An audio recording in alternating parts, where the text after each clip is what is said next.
Story 1. I live in a town you've probably never heard of, a place wedged between endless fields and cracked county roads in southern Illinois. It's the kind of town that smells like burning leaves in the fall and rotting corn in the spring. I've worked as a motor vehicle collision analyst here for almost 12 years. I reconstruct how people die in car wrecks. It's not a job you plan to have as a kid. You just sort of end up there, if you've got a strong stomach and no better ideas. It was late October when it happened, right around that time when the wind starts to bite harder at night and you realize the long winter's not far off. I was at home, changing the oil in my truck, when the call came through. Fatality on Route 27, shallow S-curve just past the old mill. I wiped my hands on a rag and drove out without saying much to my wife, figuring it would be another late one. By the time I got there, the sheriff had already taped off the scene. Blue lights flashing across the fields. A single vehicle, a beat-up Toyota Corolla, was resting about 30 feet off the road, upside down in a ditch. I parked behind the ambulance that wasn't in any hurry to leave. When you work wrecks like this, you can tell if someone's alive before you even step out of the truck. The girl, early 20s, had been thrown clear during the roll. No seatbelt. Rookie mistake. Her body lay face down in the dirt, one arm twisted underneath her like a broken doll. When I got closer, I realized she was actually on her back. It was just that half her skull was missing. Her brain was everywhere, splattered along the roadway, matted into the grass, even chunks wedged in the cracked windshield. I've seen a lot, more than most ever should, but this one stopped me cold for a second. The fracture ran from her left eye socket clean across to the back of her head, splitting her almost neatly in two. You could see the hollow cavity inside where the brain had been. Her eyes were still open, staring at nothing. The whole scene stank of hot metal, ruptured fluids, and something else, that greasy, nauseating smell of blood baked by the sun. I shook it off, took photos, walked the debris field. I was fascinated in a way.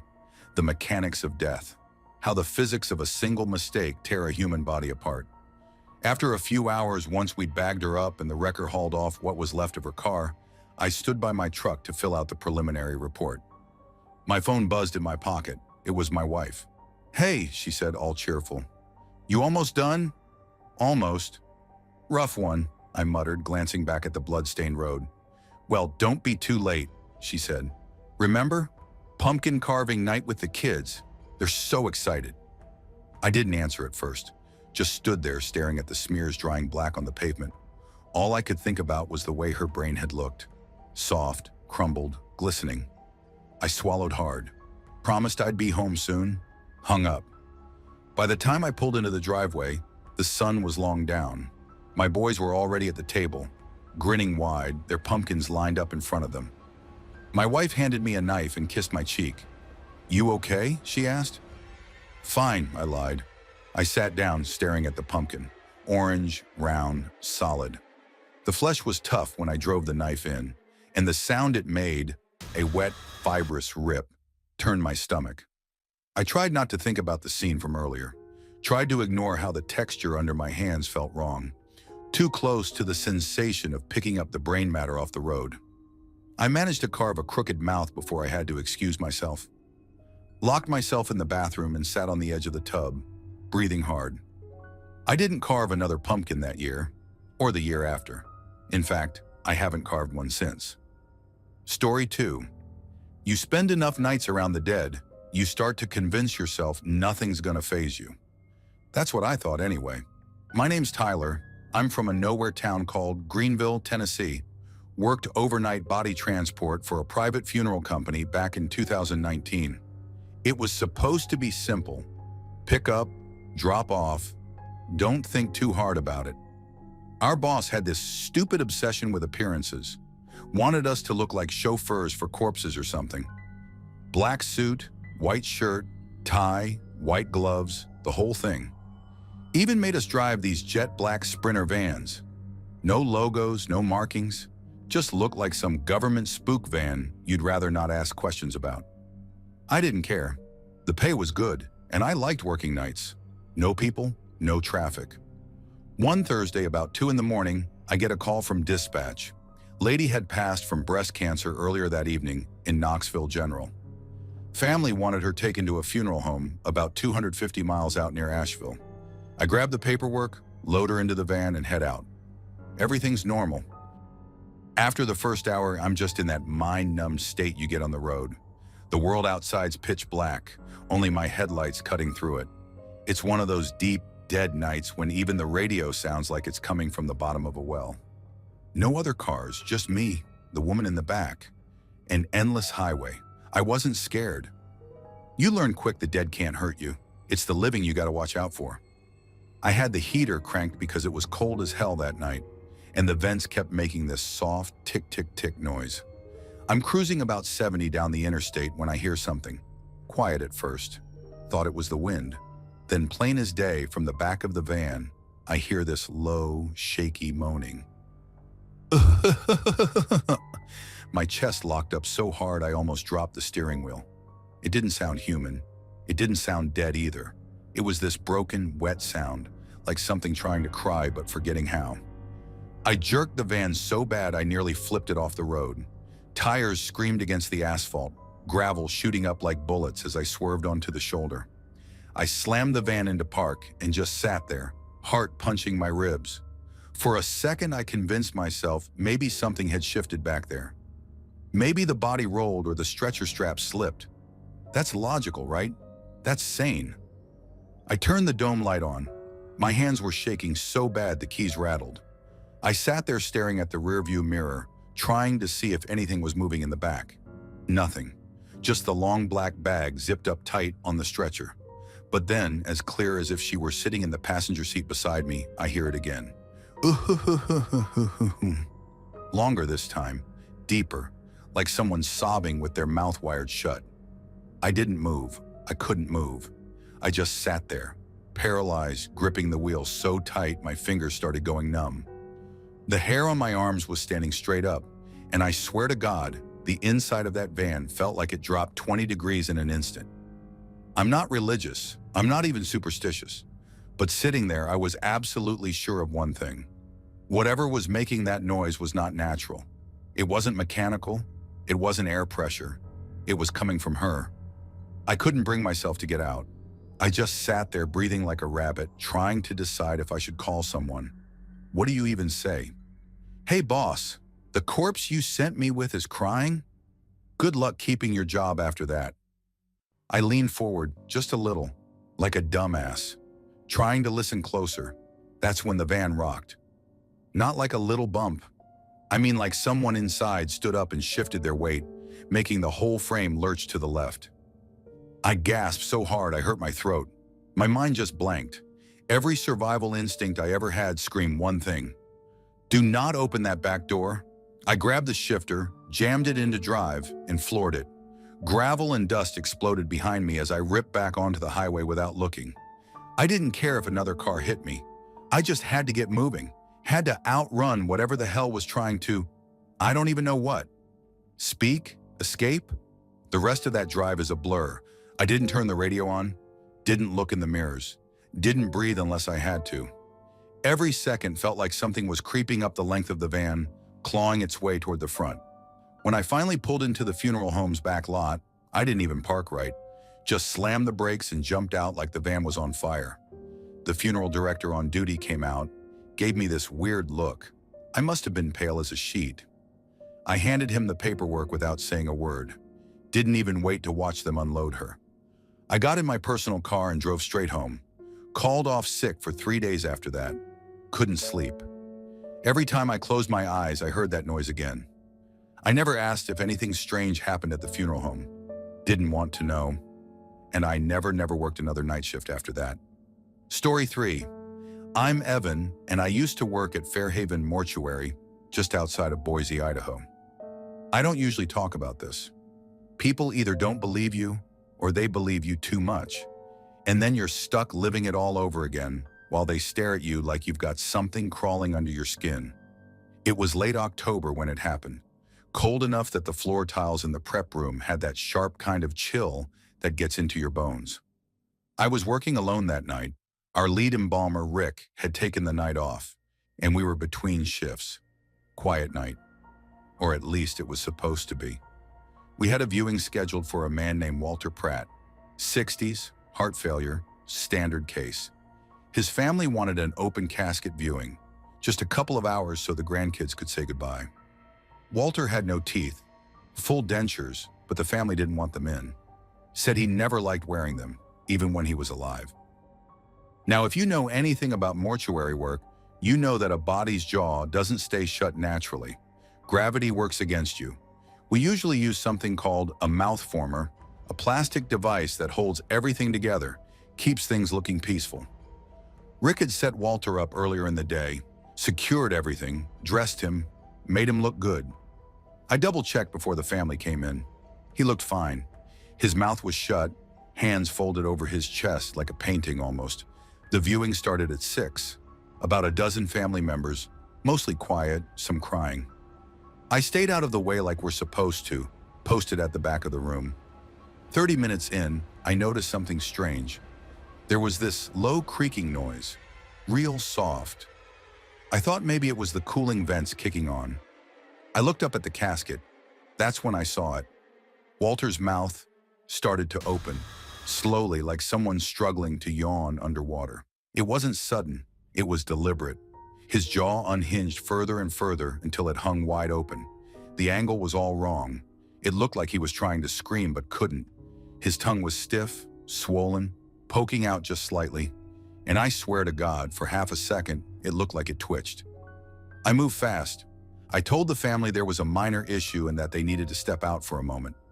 Most of them didn't even notice at first. The lighting was dim, and people were too caught up in their grief. I ushered them into the lobby, heart pounding so loud I could hear it in my ears. Back inside, I tried to fix it.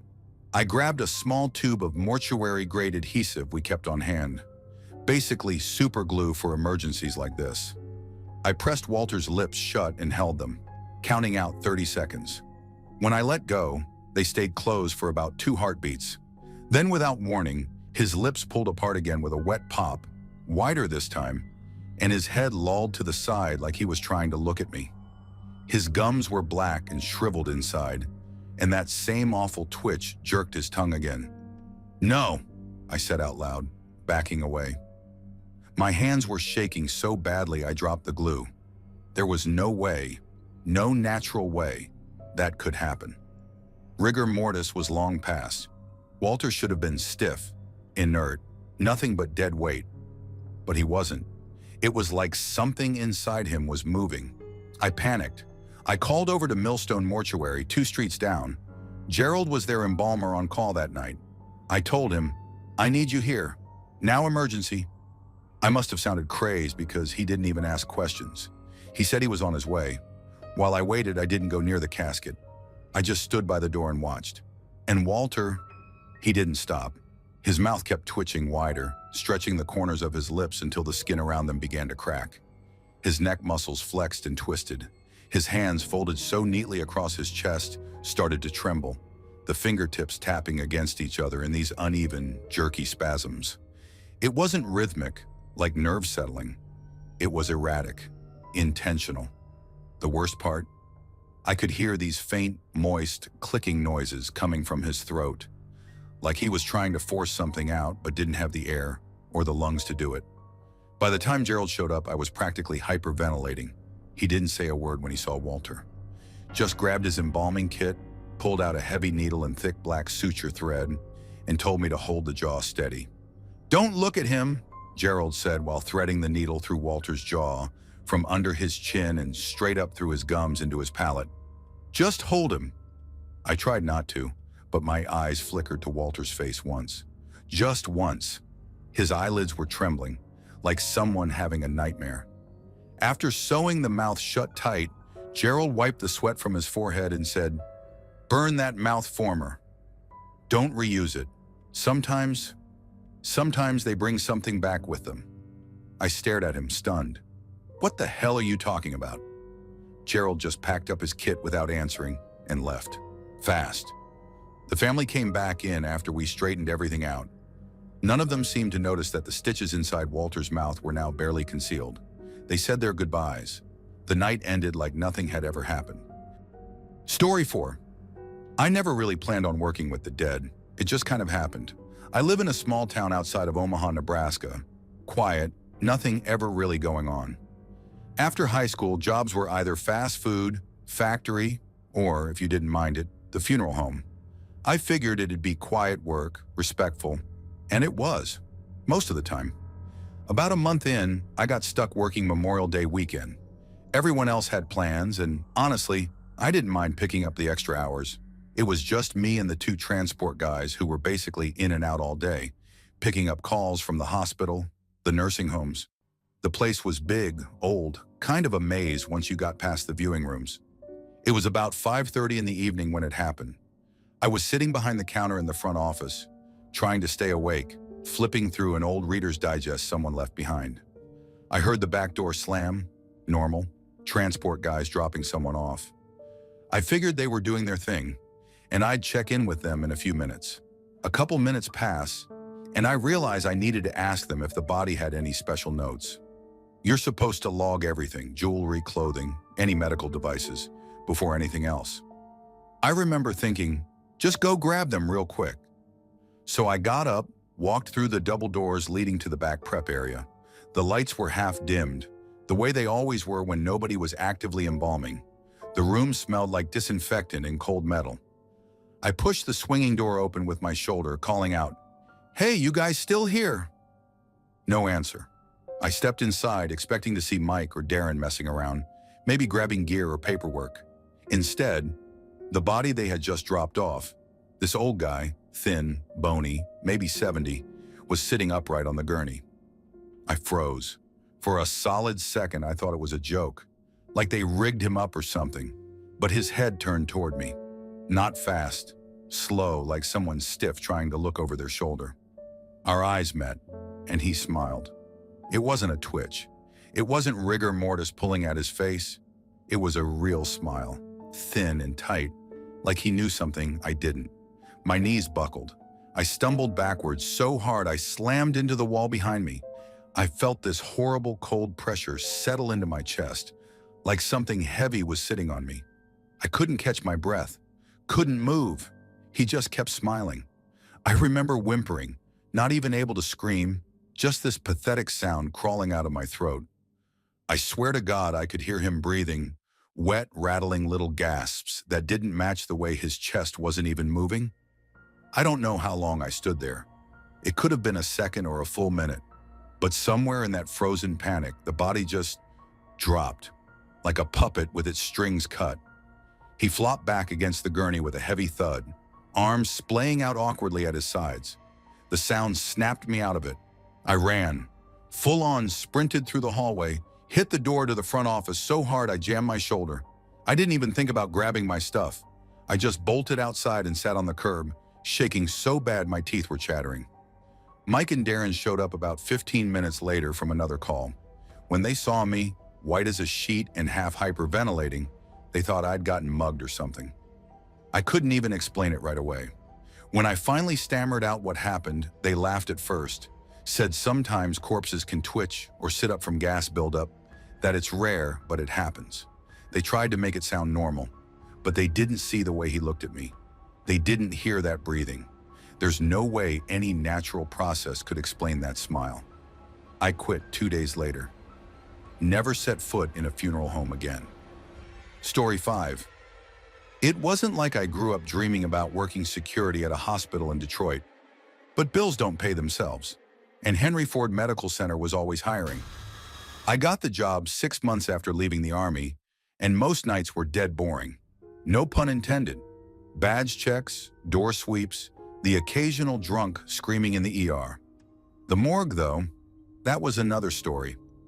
We were responsible for 10 to 80s, moving the bodies from the floors down to cold storage when transport wasn't available. Most guards hated those calls. I didn't mind at first.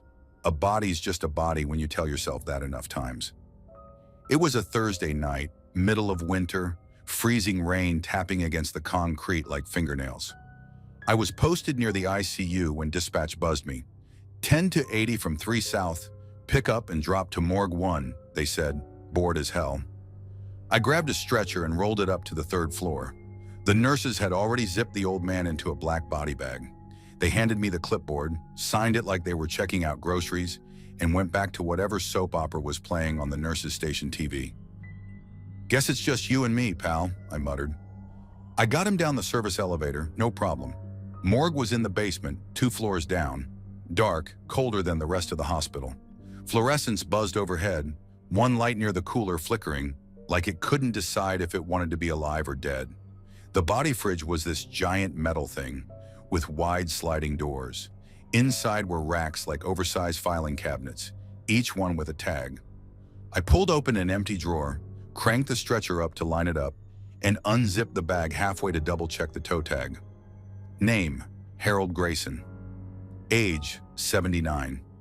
His face was a waxy yellow, mouth slightly open like he was about to say something and forgot how. His hands were rigid as branches, arms sticking out wide like he was frozen mid-convulsion.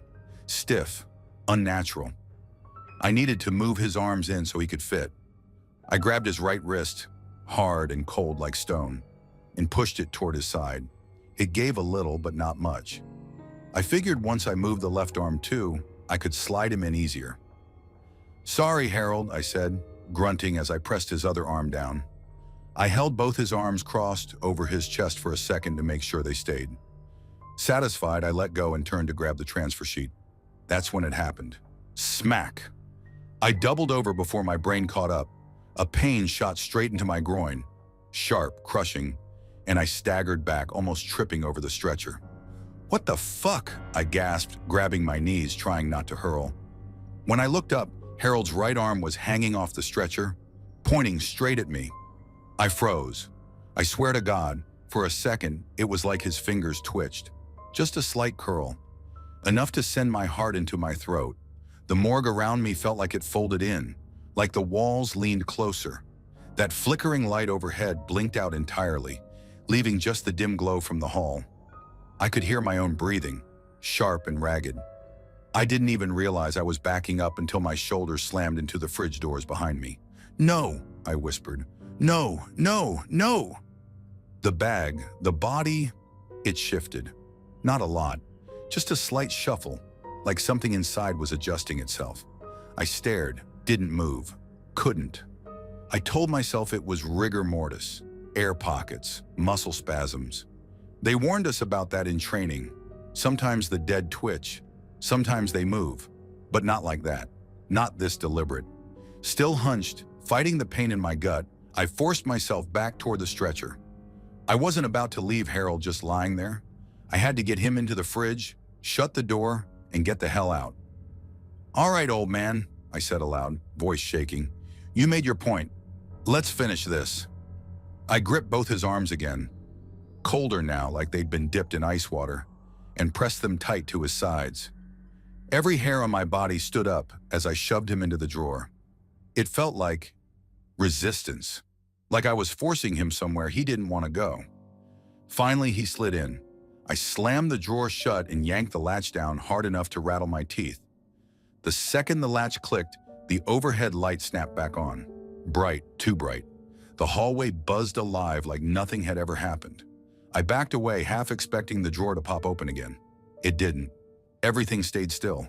Without another glance, I grabbed the stretcher and practically ran it back to the service elevator, heart jackhammering the whole way. I didn't even fill out the report, didn't check the log. I just clocked out an hour early and sat in my car shivering until my hands stopped shaking enough to drive home. I told myself it was just nerves, just muscle contractions, just an unlucky angle that landed Harold's arm into my nuts. But I never went near the morgue again without another guard, and I never, ever looked a body in the face longer than I had to. Story 6, I grew up in western Pennsylvania, in a town where the roads curled like question marks around old coal shafts, and families stayed in the same house for 3 generations.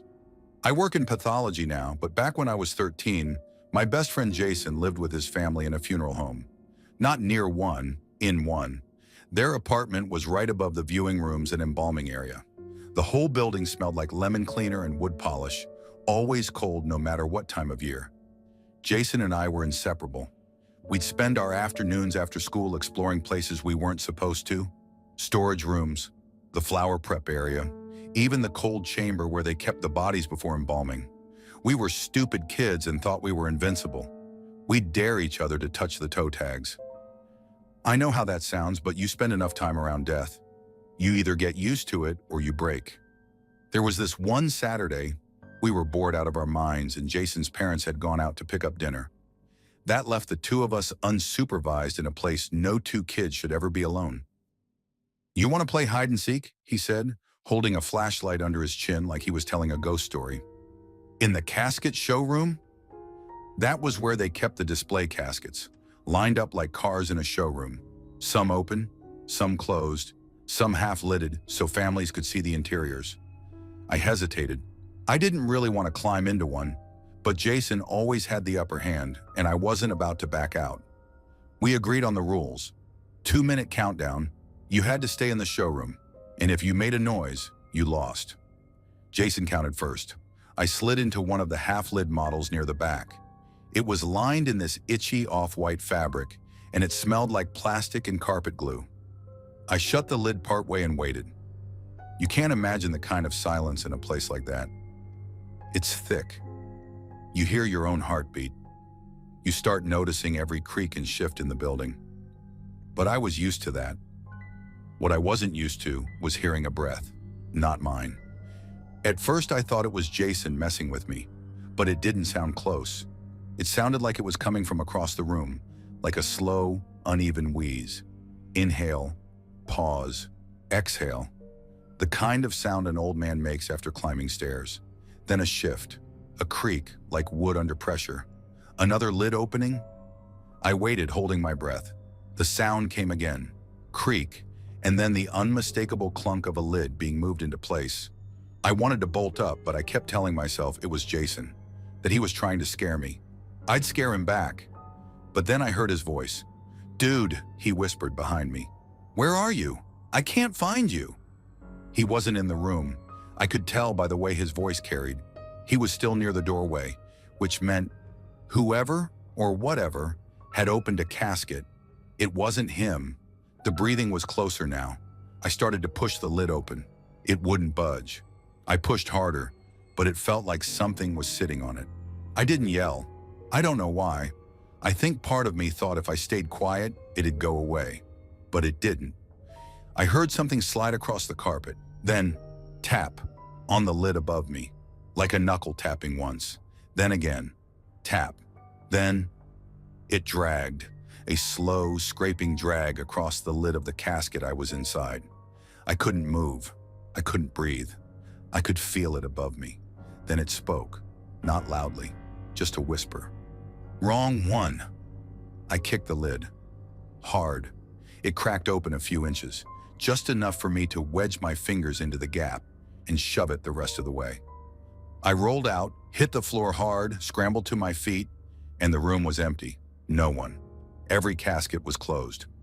Jason came in a few seconds later, confused. "Dude, what happened? Why were you banging around?" I couldn't speak. I just pointed. He looked around annoyed. "You broke that lid, man. My dad's gonna be pissed." I told him what I heard.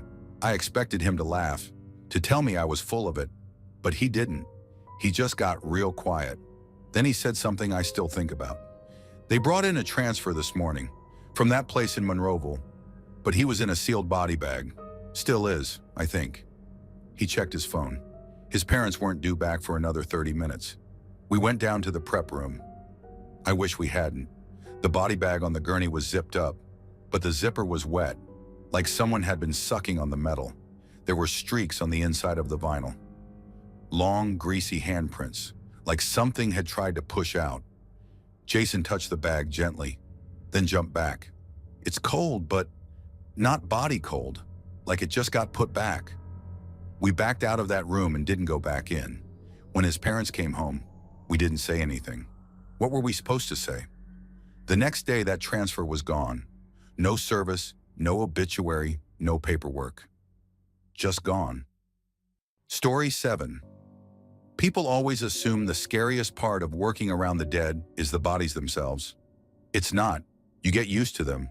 The silence, the smell, the weight. What you don't get used to is when something moves that shouldn't.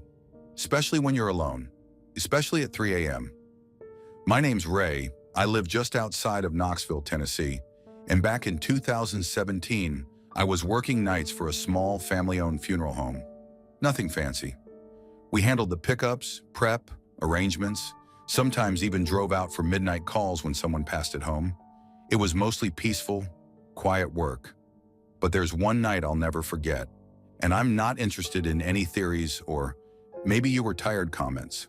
I know what I saw, what I felt, what I heard. That night I was on call. I remember I had just settled in for the night, hadn't even taken off my boots yet, when my phone buzzed. Elderly male, passed in his sleep, natural causes. I jotted down the address, grabbed my coat and hit the road. It was maybe a 30-minute drive. The family was calm when I got there. Grieving, yes, but composed. I did the usual, introduced myself, offered condolences, and gently explained the next steps. The man, Mr. Barlow, had prearranged everything years ago. It was all in order. I moved him respectfully to the stretcher, covered him, and loaded him into the van. By the time I pulled back into the funeral home, it was just after 3 a.m. The lot was dark and the place looked empty, as it should have. I parked in the back, unlocked the service entrance, and wheeled Mr. Barlow down the corridor. I wasn't rushing. I've never liked rushing with the dead. It feels disrespectful. The cooler is a walk-in unit at the back of the prep area. Steel door, reinforced, heavy as hell. It hums constantly, and when it clicks shut, it seals. I eased Mr. Barlow inside, checked the temp, logged the time, and stood there for a second. Don't ask me why, I just did. Maybe it was the quiet. Maybe it was habit. Then I felt it, like someone watching me. Not from inside the cooler, no, behind me. I turned quick. Nothing. Just the prep room, sterile counters, steel table, embalming station. Dead quiet as usual. But something felt wrong. The air had that weight, like before a thunderstorm. It made the hairs on my neck stand straight up. I shook it off, locked the cooler. I was moving toward the front, getting ready to set the alarm when, bang! The cooler door slammed, not closed, open, then slammed shut, like someone had yanked it wide and shoved it back hard. I froze. My heart just stopped. That door doesn't swing like that. It's heavy. It doesn't move without force. And I know I shut it. I locked it. I turned slowly, almost not wanting to look. Nothing. No one. I took a shaky breath, walked back toward the cooler, and just stared at the door, still sealed. No one inside but Mr. Barlow. I didn't open it again. I couldn't. I backed up, slowly, not taking my eyes off that door. I hit the alarm and bolted out through the service entrance. I didn't even turn the lights off. I sat in my car, shaking, staring at the building. For the first time in years of doing this job, I didn't want to go back in. Not now. Maybe not ever. I didn't sleep when I got home. I didn't even change out of my uniform. I just sat in my living room with every light on and waited for the sun to come up. The next morning, when the day staff arrived, I came in early. I didn't tell anyone what happened. What was I supposed to say? That the dead man I brought in slammed the cooler door behind me? Later, when we prepped Mr. Barlow for his service, I kept an eye on him. He looked peaceful. Nothing strange. No marks. No weird expression. Just a quiet old man who passed in his sleep.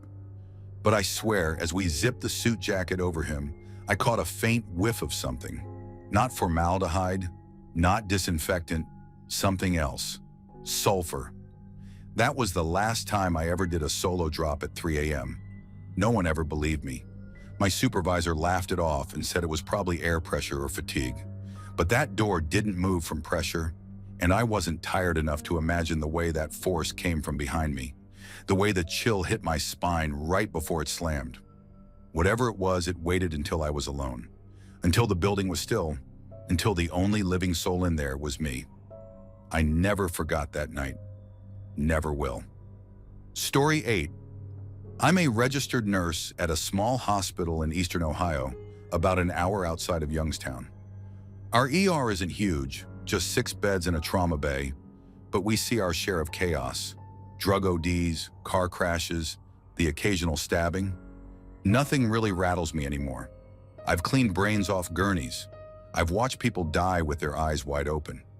But what happened 2 years ago with that damn phone? Nothing's unsettled me like that. It was a slow Tuesday when they wheeled him in.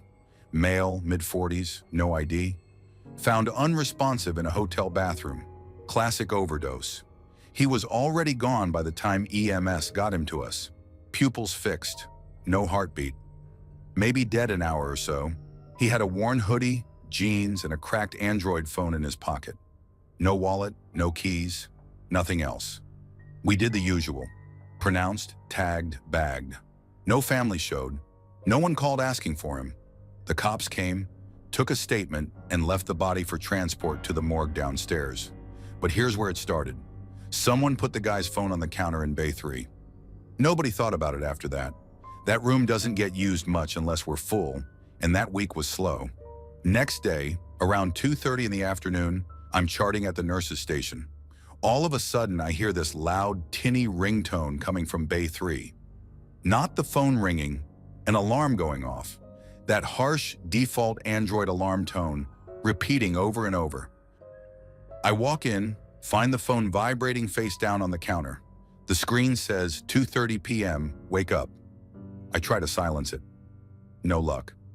Lock screen needs a passcode. I try to shut it off, still won't. It asks for the PIN before powering down. I say, weird, and drop it back on the counter. Eventually it shuts up. We all kind of laughed about it. But the next day, same thing. Exactly 2:30 p.m. That same harsh alarm. Now people are starting to get creeped out. One of the texts, Jamie, says, "Why don't you just smash the thing?" But it didn't feel right. I don't know why. Maybe because it belonged to someone who died right there in our care. Maybe because it felt intentional. Day 3, same alarm, same time. The phone won't die. We never charged it. No one touched it. But every day at 2:30 p.m., it came alive. The screen lit up. The sound echoed down the hall.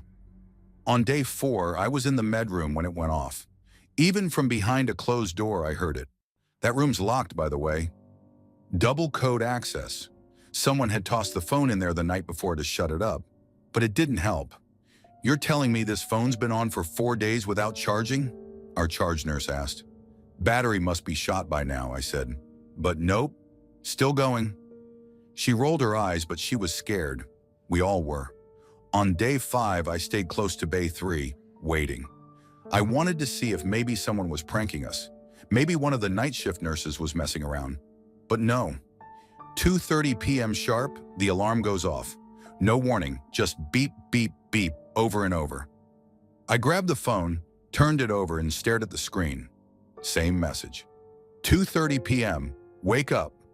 And then, I swear to God, it flashed. Not a light, not a screen glitch, just something, a flicker. The screen glitched black, then lit up again, but just for a second. And then the screen showed the camera view, like someone had turned it on from the inside, like it was filming me. I dropped it.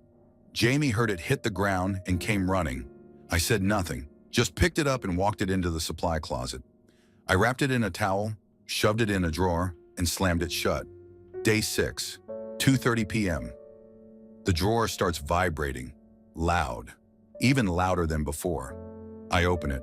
The phone's screen is on, still wrapped in the towel, still flashing wake up. That time I lost it.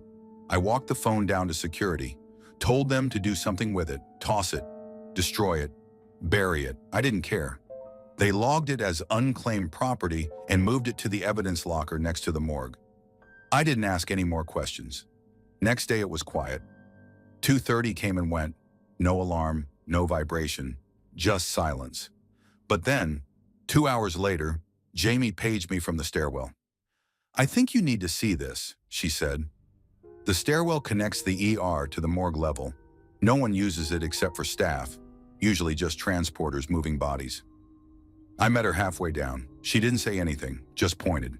There, at the bottom of the steps, was the phone, just sitting on the tile floor. No cracks, no scratches. Screen still lit. 2:30 alarm message still visible, but it was 4:45 p.m. I didn't touch it, she said, backing away.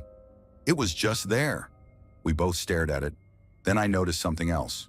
Wet footprints, leading away from it.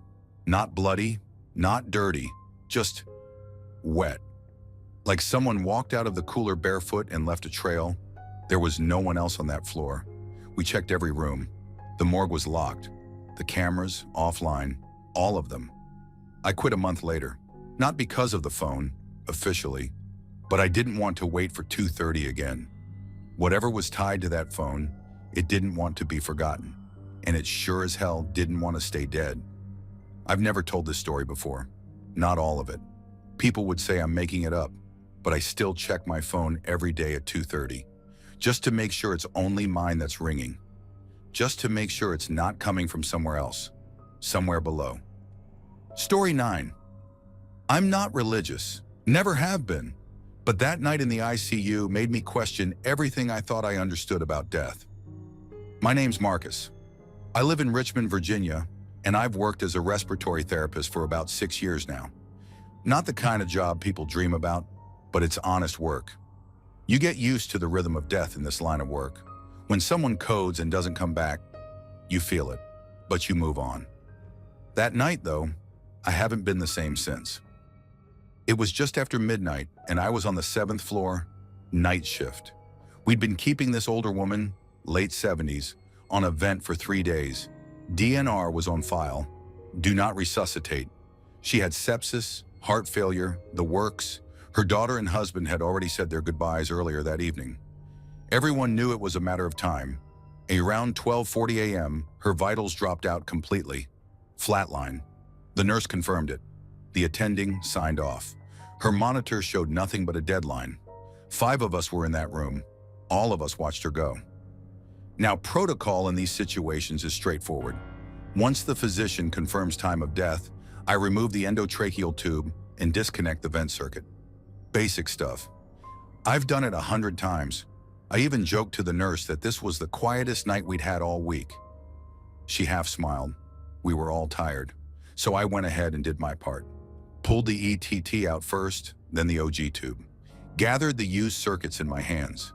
Turned my back to toss everything in the red biohazard bin behind me. And that's when it happened. This gasp, this inhuman, guttural gasp, ripped through the silence like something had been yanked back from the grave.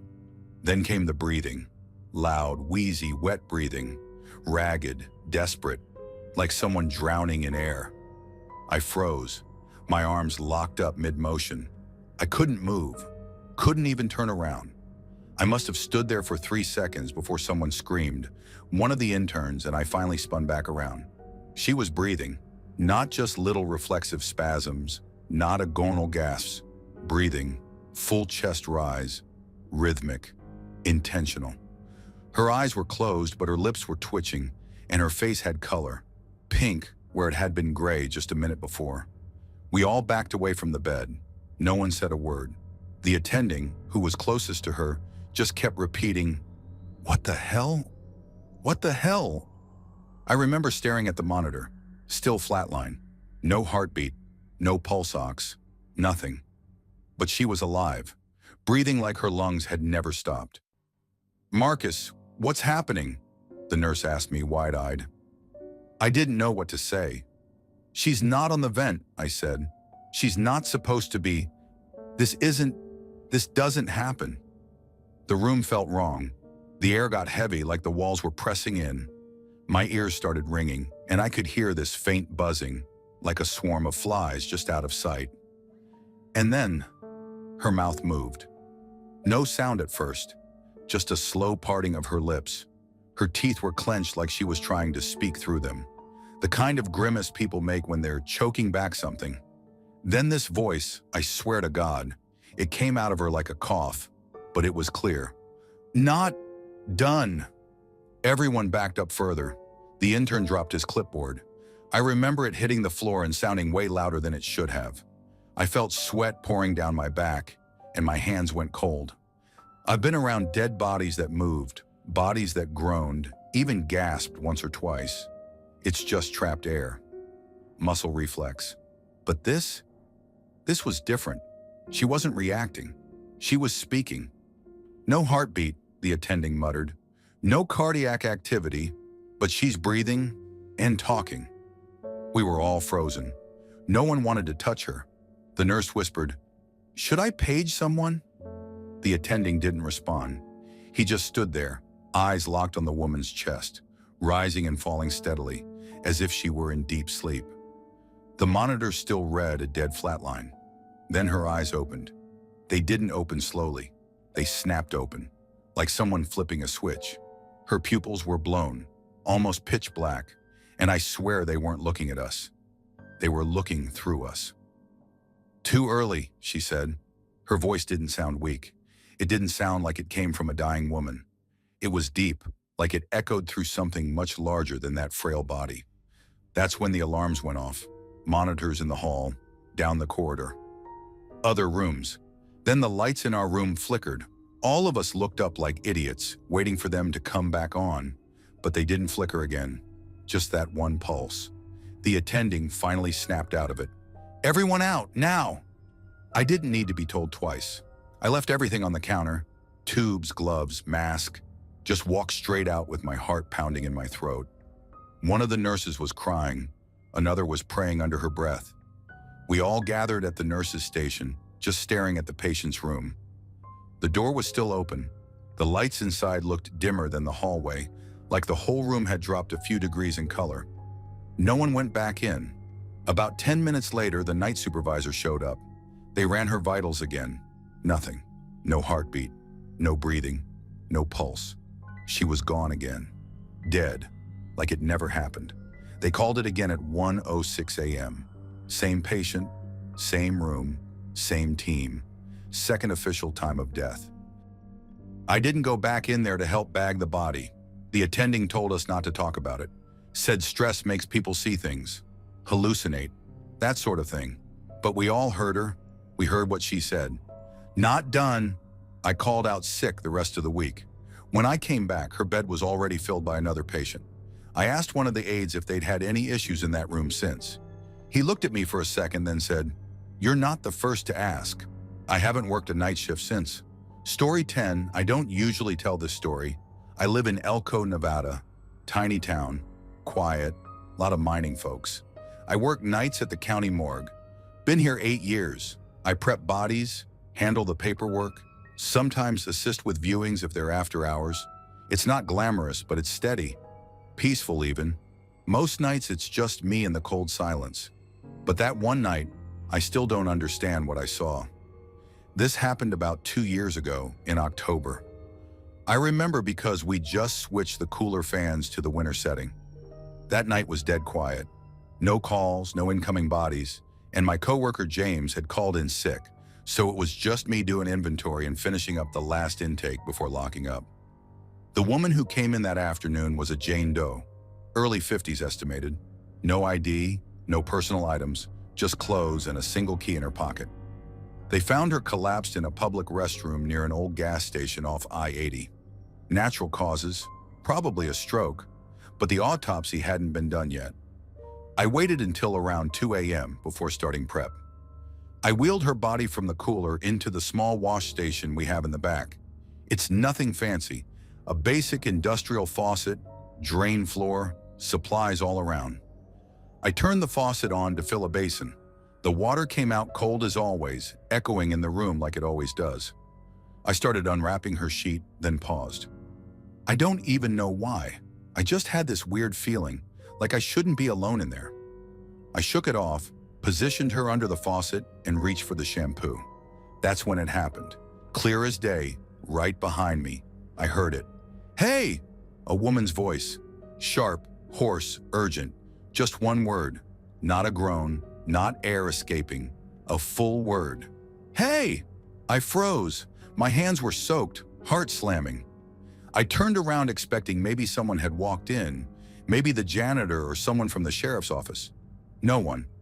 Then I looked at her, and I swear to God her mouth was open. Not slightly parted, open, wide, like she was trying to yell something. I took a step back and knocked over the shampoo bottle. I swear on my life I saw her lips twitch. Just a little. Enough that my stomach turned ice cold. "Nope," I whispered, and I backed out of the room. Fast.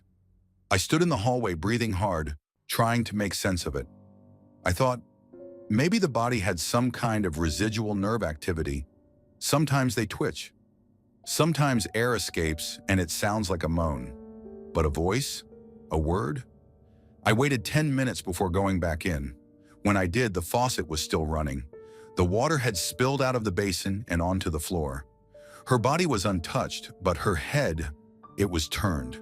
It had been facing upward when I left. Now it was turned toward the door, toward me.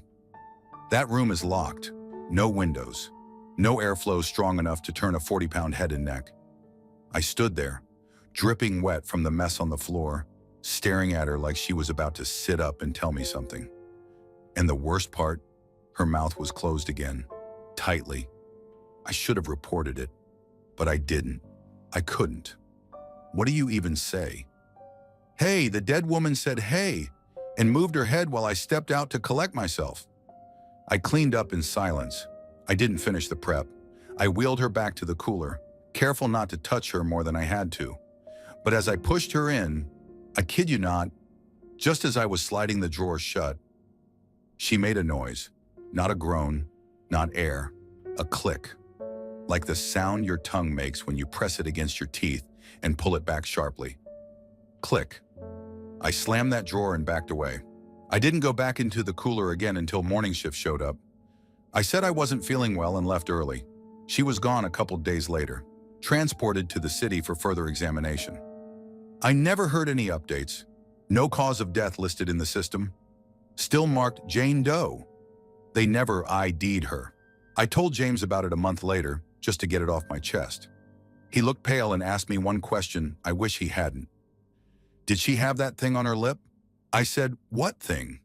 He said, "Like a scar. A split in the center of her upper lip, like it never healed right." I nodded. I remembered it. He swallowed and said, "I saw her too. In the cooler. A couple days before you did. Her drawer slid open on its own while I was cleaning. Just a few inches, like someone inside was trying to peek out." He never mentioned it again. Neither did I. Thanks for watching. Don't leave before leaving a like to this video. Also hit the subscribe button to support my work. And as always, have a horrific nightmare, my dear.